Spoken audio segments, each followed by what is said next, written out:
예. I explained the 3-minute English summary, my sermon. Jeremiah chapter 29, verse 5 through 7, the title, Living by Faith in the Foreign Land. In Jeremiah chapter 29, the God speaks to the Israelites who have been exiled up to Babylon. They are far from home, defeated and disoriented in such a painful and unfamiliar place. They might have expected God to tell them to resist, escape, or just survive. But instead, God said something surprising. Build the houses and settle down. Plant gardens and eat what they produce. Marry and have children. Seek the peace and prosperity of the city. This is not a call to become like a Babylonian or forget who they are. Rather, it is called to live faithfully in the middle of the exile, with hope anchored in God's promise. In verse 10, God assures them that after 70 years, He will bring them back. So they are to live not in despair, but with faith, responsibility, and purpose, trusting that God is still working behind the scene. This message speaks directly to us today. As Christians, we are also exiles in a spiritual sense. Our true home is in heaven, yet we live here in the world for now. We are not called to escape or conform, but to live with faithful presence, building, working, praying for our cities, and trusting in God's great plan. Even when life feels like Babylon, unfamiliar, difficult, or even hostile, we are called to live by faith, not fear, because God is still sovereign and He will fulfill His promise in His time. 사랑하는 성도 여러분, 제가 여러분 미국으로 이민 오신 첫날을 여러분 기억하세요? 예, 저도 2008년 1월에 2008년 1월 15일 날 제가 인천공항에서 가족들이 같이 안 오고 제가 혼자 먼저 왔습니다. 이제 2008년 1월 15일 제가 태어나서 처음으로 파마를 했거든요. 떠날 때 우리 그 교회 권사님이 목사님 미국에 가면 머리를 좀 파마를 하시고 가셔야 됩니다. 그래서 그 권사님이 그 미용 하시는 분이시라서 그리고 옆에 있는 형제는 제가 한국에 있을 때 마지막으로 사역했던 게 군선교사로 사역했을 때 이제 수기사 포병여단교회에 있었는데 그때 군종병이었습니다. 여단 군종병. 그 형제가 아마 저 때가 제대하기 전인 거죠. 제대하기 전에 목사님 이제 떠나신다고 이제 인천공항까지 나왔어요. 그래서 마중하러 나오는데 아무튼 저 때 베이징 항공을 타고 그 라운드 티켓 아니고 그냥 원웨이 티켓으로 베이징 항공을 타고 먼저 베이징에서 몇 시간을 기다렸는지 몰라요. 제일 싼 거를 끊어서 한 9시간을 기다리나 베이징에서. 어쨌든 LA에 첫날 가서 LA에서 잠을 자는데 정말 뭐 낯선 땅에 아무도 연고도 없이 혼자 와가지고 그날의 기억이 있습니다. 근데 그때 이렇게 오랫동안 미국에 머물게 될 줄은 생각도 못했죠. 공부하고 돌아갈 줄 알았는데, 그때 저를 공항에 마중 나왔던 그 후배 목사는 이미 한국에 돌아갔습니다. 한국에서 지금 충신대학교 교수로 교수님이 되었죠. 그러나 이제 저는 이렇게 한 18년 정도 미국에서 살게 되었어요. 그러니까 이렇게까지 오래 살게 되리라고는 생각 못했죠. 그러니까 저는 이제 공부 마치고 이제 돌아가려고 생각은 했었는데 하나님의 계획은 그게 아니었던 거예요. 하나님은 이렇게 렌초님께를 개척해서 여러분을 만나고 여러분을 섬길 수 있도록 하는 길을 열어주신 것 같습니다. 자, 오늘 근데 말씀해 보면 예루살렘을 떠난 이스라엘 백성들 바벨론에서 70년을 살아야 됩니다. 70년. 하나님의 말씀에 의하면 70년이라는 세월이라는 게 엄청난 긴 세월이잖아요. 사실 바벨론 포로로 잡혀간, 저야 뭐 미국 그 자원에서 미국 유학을 온 거지만 이 이스라엘 백성들은 자의가 아니라 아예 나라가 빼앗기고 강제로 포로로 잡혀가지고 바벨론이라는 정말 먼 땅, 여러분 지도 펼쳐보면은 이 이스라엘로부터 바벨론, 지금의 이란 땅이죠. 이란 땅까지 여러분 포로로, 뭐 좋은 말 타고 갔겠어요? 다 걸어서 갔겠지. 그 길을 포로로 잡혀갔다고 생각해 보세요. 그리고 전혀 낯선 땅, 너무나도 고향과는 먼 땅에 포로로 잡혔을 때 그들이 느낄 그 절망이 얼마나 컸을까, 그런 생각을 드는데요. 오늘 이 말씀은 예레미야의 편지입니다. 예레미야가 이제 고국 땅에서, 이스라엘에서 그 포로로 잡혀간 바벨론 사람들에게 편지를 쓴 거죠. 그래서 그 편지의 내용이 이제 오늘 읽은 말씀입니다. 이 잡혀간 바벨론 포로로 잡혀간 이스라엘 백성들에게 이게 그냥 뭐 자기가 안부 인사를 전한 편지가 아니라 하나님의 말씀을 대언하는 선지자였기 때문에 그들을 향한 하나님의 말씀, 계시를 그 편지를 통해서 전달을 한 겁니다. 포로라는, 그럼에도 불구하고 그 잡혀간 포로라는 신분, 또 정말 자유를 빼앗기고 꿈을 빼앗긴 그 현실 속에서 인간적으로 생각하면 그들이 바벨론에 저항하고 또 절망 속에 하루하루 그냥 버티는 그런 삶이 일반적인 삶이었을 것입니다. 그런데 하나님은 그 바벨론 포로로 잡혀간 이스라엘 백성들에게 전혀 새로운 말씀을 하시는 거예요. 오늘 29장 5절에 뭐냐면 너희는 집을 짓고 그 바벨론 땅에서 집을 짓고 거기에서 살며 또 그 앞에 텃밭주 만들고 열매를 거기서 텃밭에서 거둔 열매를 먹고 자녀를 생산하고 번성하면서 또한 너희들이 속해 있는 그 바벨론 성읍을 위해 블레싱 해줘라, 평안을 빌어줘라, 이런 편지를 예레미야를 통해서 그 포로로 잡혀간 사람들에게 하나님의 뜻을 전달한 거예요. 사실 이 말씀은 굉장히 충격적이죠. 왜냐하면 마치 이 말씀만 보면 그 바벨론에 완전히 적응해서 살라는 말씀처럼 들려요. 그냥 거기에 그냥 정착해서 행복하게 살아라, 이런 말씀으로 드립니다. 근데 하나님은 그 땅에 완전히 동화하는 것을 명령하신 것이 아니에요. 오히려 믿음으로 그 땅에서 땅에서 믿음으로 살아라, 이렇게 말하는 거죠. 바벨론에서 살아가야 했던 포로 백성의 현실, 이 말씀은 단순한 생존의 전략을 하나님이 말씀하신 것이 아닙니다. 예루살렘이 무너지고 성전이 파괴되고 왕이 잡혀가고 제사장도 없고 희망도 없는 그런 절망 가운데 있는 그 백성들, 하지만 그곳에서 그들에게는 집을 짓고 결혼하고 자녀를 낳고 번성하라, 심지어는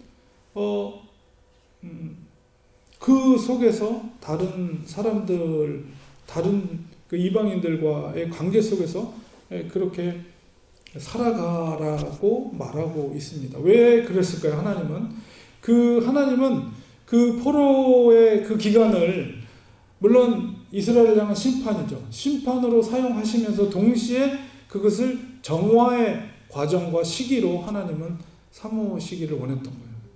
바벨론 가운데서 자신의 백성을 그래도 유지하기를 원하신 거죠, 하나님은. 그리고 그 70년이 채워졌을 때, 70년 후에 반드시 하나님이 그들을 회복시킬 것을 하나님이 계획하고 계신 겁니다. 29장 10절에 그 읽었던 말씀, 그 이어지는 말씀에 보면 여호와께서 이와 같이 말씀하시니라. 이것도 예레미야를 통해서, 편지를 통해 하나님께서 전하신 말씀. 바벨론에서 70년이 차면 내가 너희를 돌보고 나의 선한 말을 너희에게 성취하여 너희를 이곳으로 돌아오게 하리라. 이게 하나님의 계획이에요. 이 명령은 단순하게 현실을 순응하면서 살라는 것이 아니라 귀한의 약속을 믿고 그러면서 그 믿음으로 현실을 살아내라는 것이죠. 하나님의 요청입니다. 심지어는 성읍의 평안을 구하라. 29장 7절에 그렇게 말씀하고 있습니다.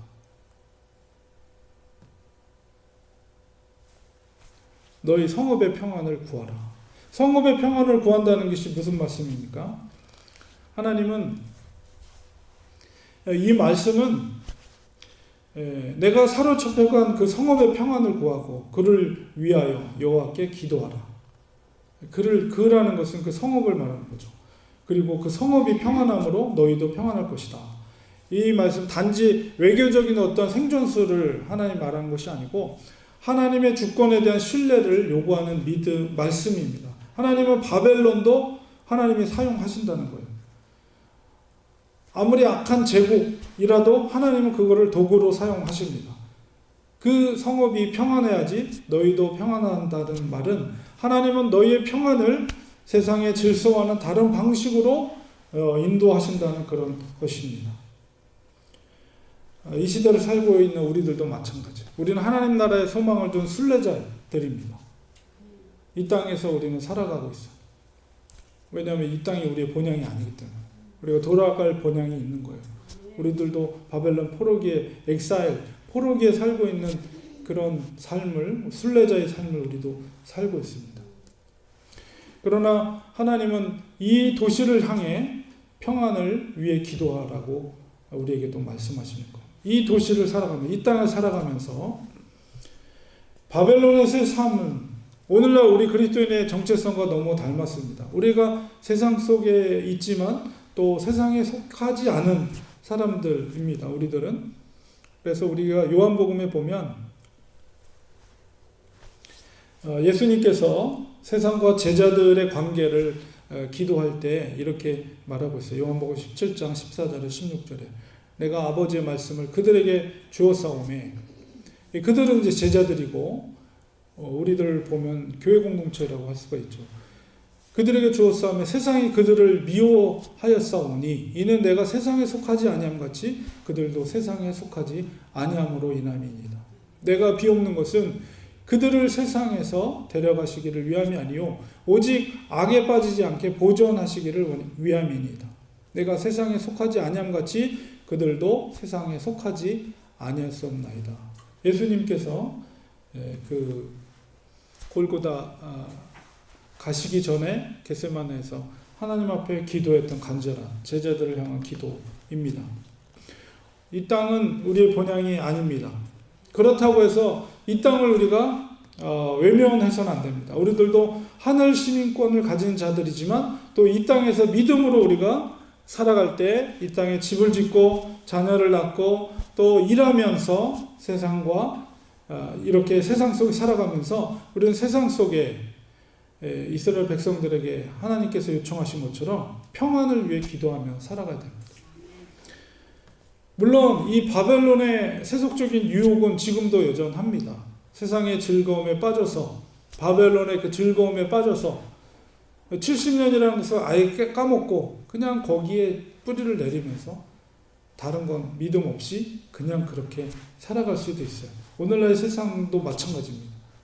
우리가 저 얼바인만 가도 얼마나 한국 사람들 잘 사는지 몰라요. 네. 거기 있는 사람들은 아유 천국을 천천히 가도 좋겠다 이렇게 말할 정도로 잘 삽니다. 세상의 즐거움에 빠지면 세상 속에서 사는 것이 낙이라고 생각합니다. 천국에 대한 소망 없이 이 땅에서의 즐거움을 추구하면서 살아갈 수가 있어요. 근데 그렇게 되면 그것은 그리스도인으로서 올바른 삶의 태도가 아닙니다. 또 반대로 현실을 우리가 무시하고 도피적인 삶을 살아가는 것도 바람직하지 않습니다. 세상의 모든 것을 죄악시하고 세상과 담을 쌓고 우리만의 어떤 개토화된 교회 공동체를 이루면서 그렇게 살아가는 것도 역시 하나님이 원하시는 것이 아닙니다. 하나님은 세상 속에서 사람들과 관계하고 그들 속에서 선한 영향력을 끼치기를 원하세요. 그러니까 주님께서 우리를 향해 너희는 세상의 빛이라, 너희는 세상의 소금이라 하신 말씀은 우리가 마치 병 속에 들어가 있는 소금처럼 딱 갇혀가지고 우리끼리만 있는 것이 아니라 병에서 나와서 세상 속의 음식 속에 들어가야 그 소금이 녹아져야 세상 속에 녹아져야지 맛을 내는 것처럼 우리는 세상 속에서 그런 역할을 하기를 원하십니다. 그렇기 때문에 세상 속에 평안을, 샬롬을 그들을 블레싱 해줍니다. 그 세상 속에 살아가면서 하나님은 우리에게 바벨론 백성들, 포로기에 있는 백성들에게 말하는 것처럼 우리에게도 말하는 거예요. 그 땅에서 살아라. 그러나 나의 약속을 잊지 말고 그 약속을 바라보면서 그 땅에서 살아라. 하나님이 우리에게 말씀하십니다. 그러므로 우리는 믿음으로 현실을 살아내는 삶을 살아야 돼요. 하나님의 말씀은 불편할 수 있습니다. 당시에 예레미야뿐만 아니라 거짓 선지자들도 있었어요. 그 선지자들의 메시지는 뭐냐면 무슨 70년 곧 돌아갈 것이다. 하나님이 너희를 곧 구원하신다. 이게 백성들이 그 당시에 백성들이 원했던 소리 아니에요. 지금 망했지만 지금 포로지만 금방 회복이 돼서 우리가 금방 돌아가고 회복되고 그럴 거야. 근데 거짓 선지자들이 다 그렇게 말했고 예레미야는 완전히 오히려 거짓 선지자처럼 비난받고 저 불신의 예언자라고 손가락질을 당했습니다. 진짜 참선지자인 예레미야가. 그럼 하나님의 말씀은 무엇이에요? 예레미야의 말씀을 통해서 전파된 말씀이 진짜 하나님의 말씀이죠. 하나님의 생각과 인간의 생각은 다른 거예요. 그러니까는 하나님은 70년이라는 그 긴 생활 동안 포로 생활을 하면서도 그 속에서의 삶 속에서 힘들죠. 사실 전혀 다른 문화권 속에서 다른 언어와 그리고 고향을 등지고 살아가는 그 삶이라는 게 얼마나 고달프겠어요. 우리가 자원해서 이 땅에 와서 이민자로서의 삶을 사는데도 쉽지 않잖아요. 근데 이거는 완전히 그냥 강제적으로 끌려가가지고 포로로 잡혀가서 그 땅에 사는 것이 고달프겠죠. 그 속에는 기다림과 인내와 현실 속에서의 그 정말 부딪히는 그런 것이 있습니다. 그럼에도 불구하고 하나님은 그렇게 백성들이 70년 동안 살기를 원했어요. 우리는 이 현실을 외면하지 않고 살아야 됩니다. 우리도 이 땅에서 가정을 이루고 또 일터를 세우고 이웃을 사랑하고 또 도시의 평안을 위해 기도해야 됩니다. 우리 KTLA 어제 라이브 방송 보니까 LA 캄튼인가요? 거기서는 지금 전쟁터를 방불 하는, 그래서 트럼프 대통령이 연방 군을 투입하고 2,000명 투입하고 심지어는 군인 해병대까지도 투입을 하겠다라고 이야기를 하더라고요. 심상치가 않은 것 같은데 어쨌든 우리는 이런 상황 속에서라도 이 도시의 평안을 위해 기도해야 됩니다. 우리가 정말 그리스도인으로서 이런 현실 속에서 우리가 어떻게 살아야 될 것인가. 그랬을 때 우리가 이 바벨론 포로기에 있는 이 포로기에 살고 있는 이 엑사일, 그 포로기의 백성들의 삶을 우리가 이 시대를 우리 살아가는 우리에 비춰서 우리는 천국 시민권을 가졌습니다. 그래서 궁극적인 소망은 하나님 나라에 두고 살고 있지만, 그러나 또 우리의 두 발은 바벨론이라는 곳에 딛고 살고 있기 때문에 힘들고 어렵지만 이 속에서 우리는 하나님의 약속의 말씀을 믿는 거죠. 바벨론에서 살아가지만 그들이 하나님께서 그들을 그 땅을 일구고 집을 짓고 결혼하고 자녀를 출산하고 하라고 했지만 그걸 즐기라고 한 게 아니에요. 70년이라는 약속의 시간을 바라보면서 거기서 견디라고 하나님이 그렇게 말씀하신 거죠. 우리들도 마찬가지예요. 우리의 시민권은 천국에 있습니다. 우리는 그 믿음을 바라보면서 우리가 영원히 살게 될 그 천국, 주님이 계신 곳, 부활하신 주님이 계신 곳, 우리가 영원히 살게 될 그곳, 성경에는 거기에 맨션이라고 해요. 우리를 위해서 맨션이 준비되어 있다. 그 우리가 원래 영원히 살게 될 본향이 있습니다. 그거를 약속을 믿고 그 믿음을 가지고 이 땅에서 우리가 살아가는 거죠. 살아가는 거예요. 이 땅에 살아갈 때는 정말 인내가 필요해요. 인내가. 그리고 그래서 이어지는 말씀 속에서 29장 12절에 13절에 뭐라고 말합니까? 너희가 내게 부르짖으며 그 땅을 살면서 그 고난의 땅에서 포로기를 살아가면서 너희들이 어떻게 하라고요? 내게 부르짖으라. 내가 와서 기도하면 내가 너희들의 기도를 들을 것이요 너희가 온 마음으로 나를 구하면 나를 찾을 것이요 나를 만나리라. 하나님은 그들을 고통 가운데 그냥 내버려 두는 것이 아닙니다.